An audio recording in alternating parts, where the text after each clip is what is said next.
شوکت ترین میں آپ کو اور سارے جو پینلسٹ ہیں، پہلے تو میں سن رہا تھا آپ کی یہ جو آج آپ نے سیمینار میں اکانومی کے اوپر بات چیت کی ہے، تو پہلے تو میں آپ سب کو جس طرح آپ نے ڈفرینٹ ایسپیکٹس کے اوپر بات کی اکانومی کی، تو میں آپ کو خراج تحسین پیش کرتا ہوں۔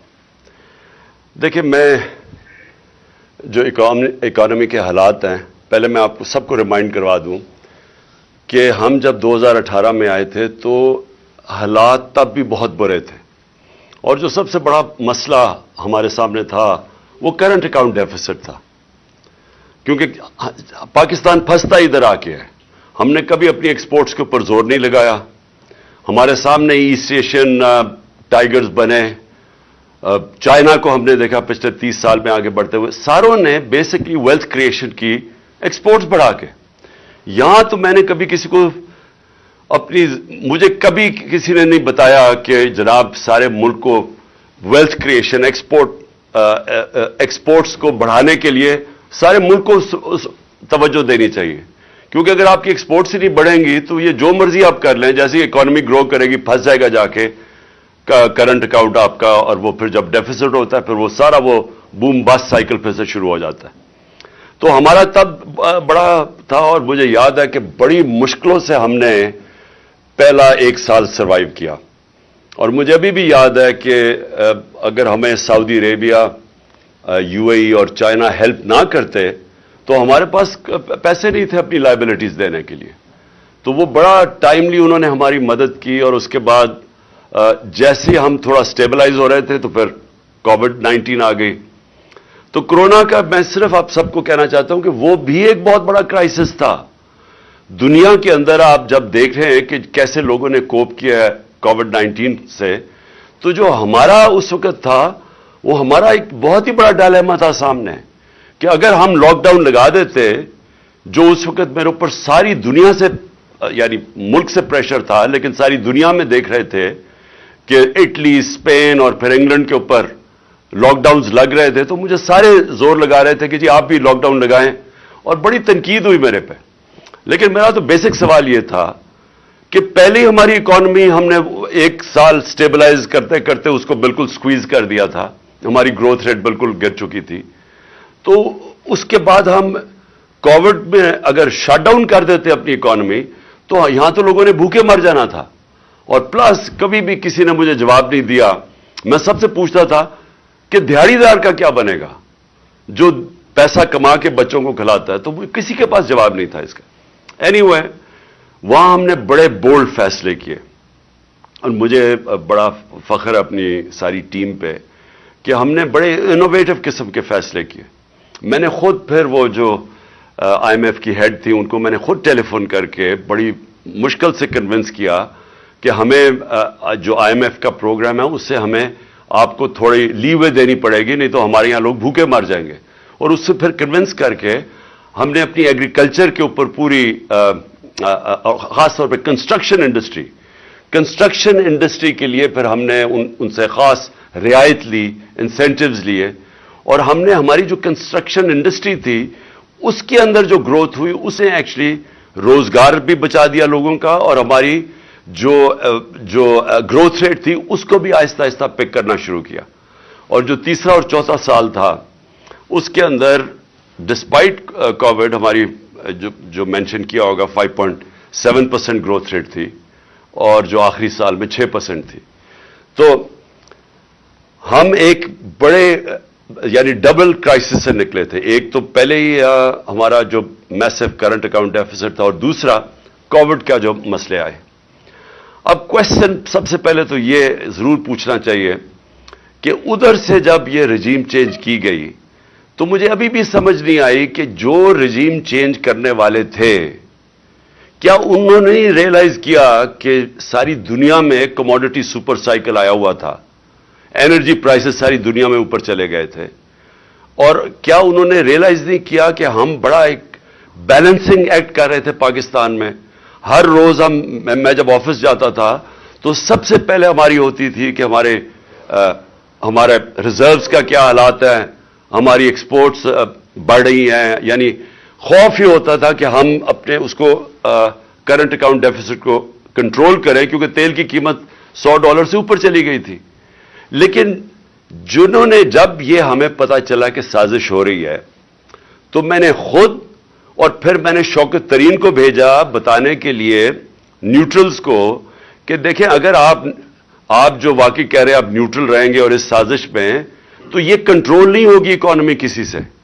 یہ اس کا جو امپیکٹ پڑے گا پولیٹیکل ڈی اسٹیبلائزیشن کا، تو اس کا ڈائریکٹ امپیکٹ آپ کی اکانومی پہ پڑے گا، اور وہ آگے فریجائل قسم کا بیلنس ہے اور ساری دنیا میں ایشوز ہیں. تو یہ جو اکنامک مینیجرز جن کو ہماری جگہ لایا جا رہا ہے، ان کا تو ٹریک ریکارڈ 30 سال کا ہے. وہ کون سا گولڈن ایرا تھا جب انہوں نے کوئی اکانومی کو بڑا اچھا سنبھالا تھا؟ کیونکہ 90s کے اندر ڈاکٹر عشرت حسین اپنی کتاب میں لکھتے ہیں کہ 90s سے پہلے پاکستان تو سارے سب کانٹیننٹ میں اکنامک انڈیکیٹرز پاکستان کے بہتر تھے. 90s میں ہم پیچھے جانا شروع ہوئے جب سے یہ دو خاندان آئے ہیں. تو ان کا کون سا ٹریک ریکارڈ تھا کہ انہوں نے کسی ملک کو اکانومی کو سنبھالا تھا کہ ان کو پھر لایا جا رہا تھا؟ اور وہی جو آج ہوا ہے یہ ہونا ہی تھا. اور میں نے اس سے 5-6 مہینے پہلے میں نے یہی پریڈکٹ کیا تھا کہ یہ جو گورنمنٹ آئی ہے انہوں نے ملک کو ڈیفالٹ کی طرف لے جانا ہے. اور میرے اوپر انہوں نے کہا جی آرٹیکل 6 لگا دینا چاہیے، غدار ہے یہ ملک کا. تو آج اب جدھر ہم کھڑے ہیں، کوشچن تو اب یہ ہے کہ اسے نکلنا کیسے ہے. نمبر 1 چیز، جب تک اس ملک کے اندر پولیٹیکل سٹیبلٹی نہیں آئے گی، کوئی بھی آپ جینیس لے آئیں اکانومی کا، وہ اب کچھ نہیں کر سکتا. کیونکہ جو اکانومی ہے، اکانومی ڈائریکٹلی ساری دنیا کے اندر وہ ڈیمانڈ کرتی ہے سرٹنٹی. جب تک سرٹنٹی نہیں ہوتی، بزنسز ہم سب جانتے ہیں، اور آپ تو خیر میرے سے بہتر جانتے ہیں اکانومی جہاں بیٹھے ہوئے ہیں، تو وہ جب تک ایک اکانومی کے اندر لوگ پریڈکٹ نہیں کر سکتے کہ میں آج اگر پیسہ انویسٹ کروں گا تو آگے اگلے 6 مہینے 1 سال 2 سال تک ماحول کیا ہوگا ملک کا، لوگ انویسٹ نہیں کرتے. تو آج جدھر ہم کھڑے ہیں، یہ کون آج پریڈکٹ کر سکتا ہے کہ 1 مہینے کے بعد کیا ہوگا پاکستان میں؟ کسی کو بھی نہیں پتا. اسی لیے سارے جو باہر کی بھی بزنس جو فائنانس کمیونٹی ہے وہ بھی اس کا ریفلیکٹ کر رہا ہے. یہ جو سی ڈی ایس پاکستان کا پہنچ گیا 122 پہ، وہ ریفلیکٹ کر رہا ہے کہ وہ اب نہیں فیل کرتے کہ پاکستان کی اکانومی اپنی لائبلٹیز بیٹ کر سکتی ہے. اندر پہلی گیلپ کی سروے ہے کہ 88% بزنس مین کہتے ہیں کہ جو پاکستان کا ڈائریکشن ہے اکانومی کا، یہ گورنمنٹ کا، وہ غلط طرف ہے. یعنی ان کا بھی کانفیڈنس نہیں ہے. تو کانفیڈنس تو ریسٹور کرنے میں صرف ایک چیز ہے، اور وہ الیکشنز کروانا. اور یہ اب سے نہیں، یہ جب سے ہماری گورنمنٹ گئی ہے میں تب سے لگا ہوں کہنے کہ آپ جب تک الیکشن نہیں کروائیں گے اس ملک میں پولیٹیکل سٹیبلٹی نہیں آنے لگی. اور یہ ہمیں کہنا، سارے کہہ رہے ہیں جی کہ یہ جو آپ ساری موومنٹ کر رہے ہیں یا پولیٹیکل ایکٹیویٹی کر رہے ہیں، یہ کوئی واپس پاور آنے کے لیے کر رہے ہیں. پاور میں تو ہم نے آنا ہی ہے انشاءاللہ. وہ تو آپ جو حالات یہ گورنمنٹ نے کر دیا ہے، ہمیں تو الیکشن کیمپین کرنے کی بھی ضرورت نہیں ہے. جو اس وقت ملک کا حال ہے اور جو اکانومی کا حال ہے، جو مہنگائی کا حال ہے، اور جو آج بزنس کمیونٹی جو شاید سمجھتی تھی کہ یہ کچھ کر دیں گے، وہ سب کو اب یہ متفق ہے کہ گورنمنٹ تو اب کچھ نہیں کر سکتی. لیکن اور جتنی دیر چلتا جائے گا ہماری پارٹی گین کر رہی ہے، اور وہ واضح ہے، چاہے بائی الیکشنز ہو چاہے اوپینین پولز ہو. لیکن مجھے جو خوف آ رہا ہے کہ یہ پاکستان کو ادھر لے جائیں گے جدھر یہ سب کے ہاتھ سے باہر نکل جائے گا. یعنی یہ ادھر نہ پہنچ جائے کہ ہمیں اتنی پیچھے دھکیل دیں کہ جو بھی گورنمنٹ آئے گی اس کے لیے بہت ہی مشکل ہو پھر یہ سچویشن کو کنٹرول کرنا. تو میری number 1 free and fair elections, اور یہ جتنی جلدی ہو سکے یہ ہماری ریوائول کی بگننگ وہ ہوگی. یعنی ہم پھر سے شروع کریں گے اپنے ملک کو اٹھانے کے لیے. وہ ہوگا ہی تب جب کہ ایک گورنمنٹ آئے اور گورنمنٹ آئے اچھی اکثریت سے. مجھے اگر کسی نے پوچھا کہ جی آپ اگر پھر سے آپ کو موقع ملتا 2018 پہ تو آپ کیا کریں گے، تو ود ہائنڈ سائٹ میں کبھی گورنمنٹ نہ لیتا، کیونکہ ایک طرف اکنامک چیلنجز بڑے تھے، دوسری طرف پاکستان کے اندر رول آف لا نہیں ہے، تو کمزور گورنمنٹ کے ساتھ تو یہ آپ کر ہی نہیں سکتے، رول آف لا ہی نہیں اسٹیبلش کر سکتے، آپ یہ اکنامک چیلنجز فائٹ کر ہی نہیں سکتے جب تک آپ کی اسٹیبل گورنمنٹ نہ ہو۔ پریزیڈینشل سسٹم بالکل مختلف ہے، اس میں اسٹیبلٹی ہے، لیکن پارلیمنٹری سسٹم جس کے اندر coalition government with a thin majority, اس کے لیے تو بہت ہی مشکل ہے کہ بڑے چیلنجز کو کوپ کرنے کے لیے۔ تو میں اگر پھر سے ہوتا میں پھر الیکشن کروا دیتا، میں کبھی گورنمنٹ نہ لیتا۔ تو میں اب سمجھتا ہوں کہ ایک گورنمنٹ آئے ود اے کلیئر میجورٹی، اور وہ پھر سب سے پہلے رول آف لا امپلیمنٹ کرے۔ میں ایک اکانومی کی اب بات کر رہا ہوں۔ اکانومی جو ہے، جو پاکستان کی اکانومی کے مسائل ہیں، وہ ریلیٹڈ ہے رول آف لا سے۔ جب تک رول آف لا نہیں ہوتا آپ کی گورننس ٹھیک نہیں ہو سکتی۔ یہ جو مافیاز بیٹھے ہوئے ہیں پاکستان میں، ہر جگہ مجھے جو سب سے بڑا پرابلم کیا ہے، مافیاز ہیں۔ میں ایف بی آر کے اندر شروع میں ہم ٹیکنالوجی لانا چاہتے تھے، ہم کوشش کرتے رہے کہ وہ ٹیکنالوجی کا استعمال کر کے ہم اپنی ٹیکس کلیکشن بڑھائیں۔ آپ یقین کریں کہ 1 سال تک ہر وقت وہ سیبوٹاج ہو جاتا تھا اندر سے۔ اندر لوگ بیٹھے ہوئے تھے جو نہیں لانا چاہتے تھے، کیونکہ پریزنٹ سسٹم سے اتنا زیادہ اس میں پلفریج ہے، وہ ٹیکنالوجی نہیں آنے دیتے تھے۔ جب اینڈ میں مجھے افسوس یہ ہے کہ جب فائنلی ہم نے یہ بریک ڈاؤن کر کے اور ہم پہنچ گئے ٹریک اینڈ ٹریس سسٹم پہ، یہ جو سیلز ٹیکس کی ایویژن ہے وہ بلینز اور بلینز میں ہے، وہ ہم نے جب ٹیکنالوجی وہ لے آئے، اور دوسرا پھر ہم نے یہ ڈیٹا بیس، نادرا کے ڈیٹا بیس سے ٹیلی کر کے، شوکت تری نے پتہ نہیں مینشن کیا یا نہیں، ہم نے آئیڈینٹیفائی کیے ٹیکس پیئرز جو کہ اچھے لائف سٹائل ان کا تھا لیکن زیرو ٹیکس دیتے تھے، وہ ہم نے بیس بڑھانے کے لیے ادھر ہم پہنچے، تو انفارچونیٹلی تب ہماری گورنمنٹ گرا دی گئی۔ تو نمبر 1 چیز ہے کہ پاکستان میں ایک طاقتور government rule of law establish کرے۔ یہ جو مافیاز ہیں ہر جگہ، شوگر مافیا ہے، یہ سیمنٹ ہے، سب سے بڑا مافیا ریل اسٹیٹ مافیا۔ آپ سوچ نہیں سکتے کہ ان کی اب اس وقت پاور کیا ہے۔ اور اب میں آپ کو مثال دیتا ہوں کہ ابھی جو ریسنٹلی ہوا ہے، ہم نے ایک ایل ڈی اے والے آئے میرے پاس، انہوں نے اس کے ڈی جے نے مجھے بتایا کہ 200 ارب روپے کی زمین بیچ دی گئی ہے، یا وہ دریا کے اندر تھی، ریور بیڈ میں تھی، یا وہ اریگیشن کی، اور یا فارسٹ کی زمین، اور وہ بیچ کے پلاٹس بیچ کے پیسہ بھی باہر چلا گیا۔ تو میں نے ان سے پوچھا تم نے کیوں نہیں ایکشن کیوں نہیں لیا؟ انہوں نے کہا ملٹیپل ایف آئی آرز کاٹی، پولیس کو پیسہ کھلایا ہوا تھا، پولیس نہیں وہ اس کو اپروچ کرتی تھی۔ انہوں نے جب لوگ اپنے بھیجے، انہوں نے باقاعدہ مارا ان کے لوگوں کو، اور الٹی ان کے اوپر ایف آئی آر کاٹ دی۔ انہوں نے جو بھی ڈپارٹمنٹس جاتی تھی نیچے سے پیسے، اتنا پیسہ ہے اس میں، تو آپ یہ سوچ لیں کہ یہ ہر لیول پہ چل رہا ہے۔ اور آپ امیجن کریں پیسہ کتنا ہے پاکستان میں، کہ یہ جب میں نے سی ڈی ایف بڑی مشکلوں سے ہم نے کیڈسٹرل میپنگ کروائی، وہ بھی دیر لگی، ڈیلے کرتے رہے، تو جب ہم نے وہ میپنگ کروائی، یعنی ڈیجیٹلائزیشن کی، ہم نے لینڈ ریکارڈز کی، تو صرف اسلام آباد میں 1200 ارب روپے کی زمین کے اوپر قبضہ ہوا ہے، گورنمنٹ کی زمین کے اوپر، اور یہ سارے پاکستان میں ایسے ہی ہے۔ یہ جب تک ایک سٹیٹ کے پاس پاور ہو ٹو امپلیمنٹ، کہ سٹیٹ کی ریٹ ہو، اور وہ ہوگی ایک طاقتور گورنمنٹ سے۔ تو میں تو صرف یہ کہہ رہا ہوں کہ اس سے ہم ٹیکس کلیکشن اپنی بڑی انہانس کر سکتے ہیں، ٹیکنالوجی کا استعمال کر کے، یہ جو بڑے پاورفل لوگ ہیں ان کو ٹیکس کر کے۔ اور پھر سیکنڈلی ایکسپورٹس کے اوپر، اور مجھے فخر تھا کہ ہم نے زور لگا کے میٹنگز کر کے ایکسپورٹرز سے مل کے رکاوٹیں ان کی ہٹاتے گئے، کیونکہ ہر جگہ ایکسپورٹرز کے لیے رکاوٹیں تھیں۔ تو میں نے ریئلائز کیا ہمارا مائنڈ سیٹ ہی نہیں ہے اس چیز کے اوپر۔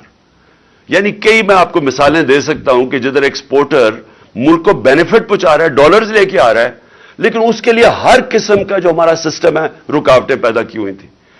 تو جو ایک مائنڈ سیٹ اب چینج کرنے کی بات ہے کہ سارے ملک کو ہم نے لگانا ہے کہ ہم ڈالر کیسے زیادہ ملک میں آ سکتے ہیں.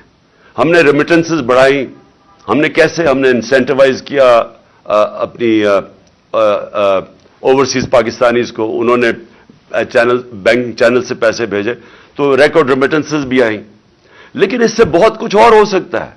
سب سے بڑی چیز یہ ہے کہ جب رول آف لا ہو تو ہمیں انویسٹمنٹ آئے گی باہر سے. میری کنٹینشن یہ ہے کہ 10 بلین بیرون پاکستانی ہیں. اگر ہم ان میں سے 20 لاکھ کو بھی 15 لاکھ کو بھی اگر ہم ان کو انویسٹمنٹ کے لیے لے آئیں پاکستان میں, تو وہ ہمیں, میرے خیال میں وہ اتنا زیادہ پیسہ لا سکتے ہیں کہ ہمیں ضرورت نہیں ہے کسی سے پیسے لینے کے لیے. لیکن ان کا, اور اب اوورسیز پاکستانی سے پوچھیں, کیونکہ میرا ان سے انٹریکشن ہے, انہوں نے مجھے شوکت خانہ میں مدد کی, نمل یونیورسٹی میں 30 سال سے میرا انٹریکشن ہے, پی ٹی آئی میں جس کو یہ فورن فنڈنگ کہتے ہیں, یہ اوورسیز پاکستانیوں نے ہمیں فنڈ کیا. آپ ان سے پوچھیں کہ کیوں نہیں انویسٹ کرتے پاکستان میں, دبئی میں چلے جاتے ہیں انویسٹ کرنے کے لیے. یہی پاکستانیز آپ دیکھیں گے ملیشیا بھی انویسٹ کرتے ہیں, پاکستان نہیں آتے. ایک وجہ ہے, کسی کو کانفیڈنس نہیں ہے کانٹریکٹ انفورسمنٹ پہ. ان کو یہ خوف ہے کہ ان کے ساتھ کوئی فراڈ ہوگا, اور ہوتے ہیں. زمین پہ ان کے قبضے ہو جاتے ہیں, پلاٹس پہ قبضے ہو جاتے ہیں. تو اگر آپ نے کوئی کاروبار شروع کرنا ہے, ان کو کانفیڈنس ہی نہیں ہے کہ یہاں ان کو پروٹیکشن ملے گی پاکستان کے انصاف کے نظام سے. میں اگر آپ کو سارا سم اپ کر دوں اینڈ میں, کہ دیکھیں جدھر یہ لے کے جا رہے ہیں پاکستان کو, مجھے افسوس سے کہنا پڑتا ہے کہ جو بھی اب گورنمنٹ آئے گی اس کو وہ سٹیپس لینے پڑیں گے جو ہم نے آج تک لیے نہیں ہیں. وہ اس کا بیسس ہوگا کہ ہم نے قانون کے نیچے, قانون کی بالادستی قائم کرنی ہے, اور یہ نمبر 1 چیز ہوگی جو, اور یہ آسان نہیں ہوگا کیونکہ جو طاقتور ہے وہ آرام سے قانون کے نیچے نہیں آتا. لیکن اگر ہم نے یہ شروع کر دیا تو جیسے جیسے لوگوں کو کانفیڈنس ہوتا رہے گا پاکستان کے جسٹس سسٹم میں, تو یہاں انویسٹمنٹ کی کوئی کمی نہیں ہے, کیونکہ 22 کروڑ لوگ ایک بہت بڑی مارکیٹ ہوتی ہے. یہ مجھے سیمنز کا مجھے چیئرمین ملا ادھر ڈیووس میں, تو وہ میرے سے پوچھ رہا تھا کہ کیوں نہیں سارے اس وقت ساری دنیا کی بڑی بڑی ملٹی نیشنلز کے ہیڈ کوارٹرز پاکستان میں ہونے چاہیے. آپ کا 22 کروڑ کی آپ کی آبادی ہے, لیکن آپ اس کو جب آپ آگے بڑھیں گے تو ایونچلی وہ آ جائے گا کہ ان کو پاکستان کے سسٹم میں کانفیڈنس نہیں ہے. تو ایک ہمیں سٹیبلٹی چاہیے, ایک گورنمنٹ آئے جو کہ 5 سال کے لیے آئے اور سٹیبل گورنمنٹ ہو.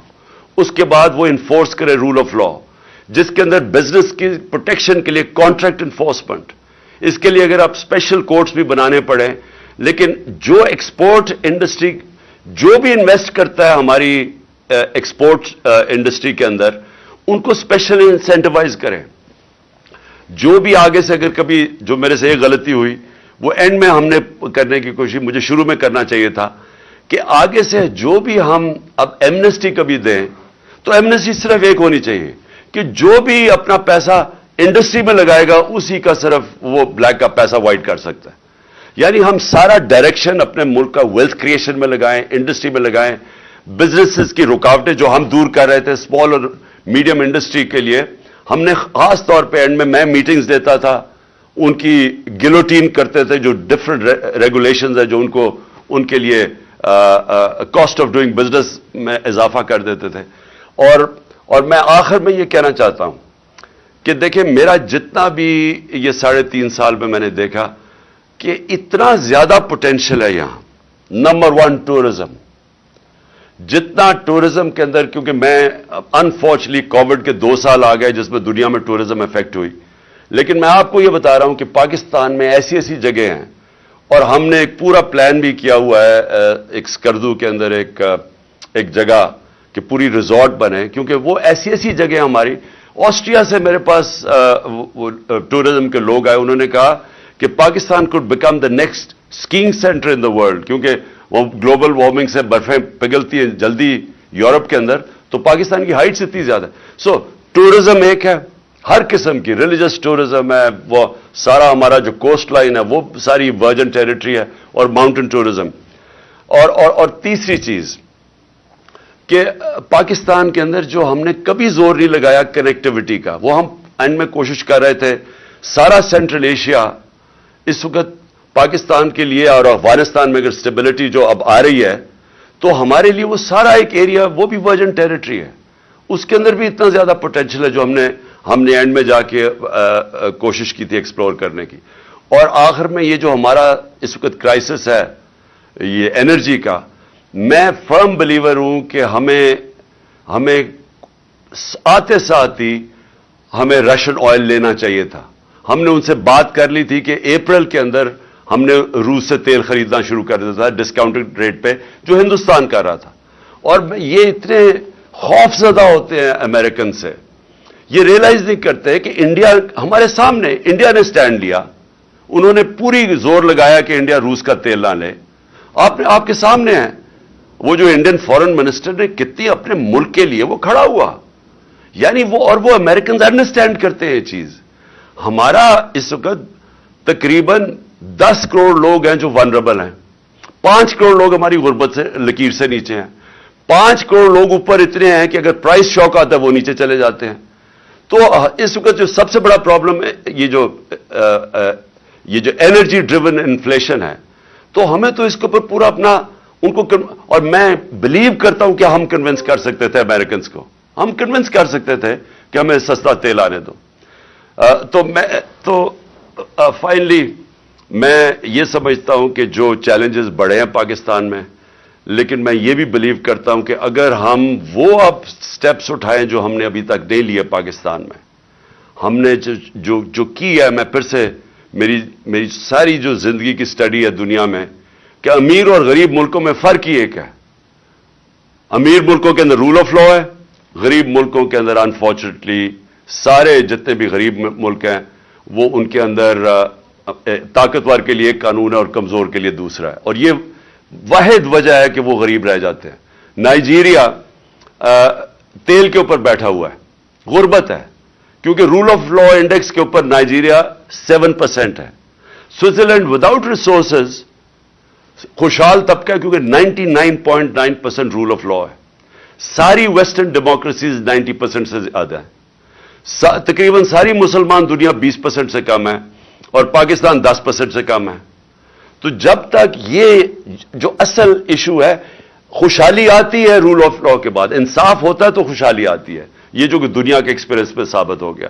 اور میں بھی یہ سمجھتا ہوں کہ ہمیں اگر اللہ نے موقع دیا تو جو سب سے امپورٹنٹ چیز ہے ہم نے اسٹرینگتھن کرنا ہے اپنا انصاف کا نظام. Thank you.